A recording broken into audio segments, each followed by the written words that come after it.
বাইরে গাড়ি উল্টে গেছে, গাড়ি উল্টে গেছে শুনলাম। তারপরে বাইরের গাড়ি আইলো, দুজন লোককে উদ্ধার করলো। তারপরে শুনলাম তারপরে মারা গেছে। অ্যাকচুয়ালি গাড়িটা স্পিডও আসছিল।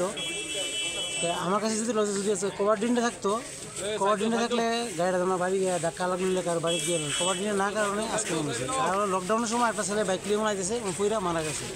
এই সময়টা পুকুর মানে উইন্টার যে সিজনটা, এই সিজনের মধ্যে ড্রেনটা বাদ দেওয়া হয় বাংলাদেশে।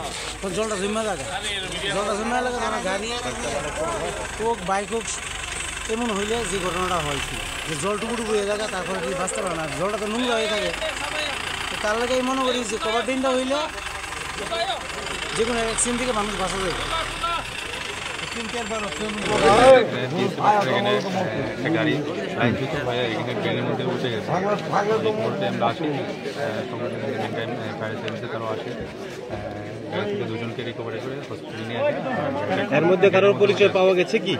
হ্যাঁ, একজনের নাম জানা গেছে ডিকি, সে নাকি আখড়ারুটি বাড়ি, বাকি একজনে আছে কে খুঁজে পাওয়া গেছে না। এই গাড়িটা মানে কি গাড়ি? Bolero pickup. আচ্ছা, এই গাড়িটা কোথা থেকে আসছিল এরকম কিছু?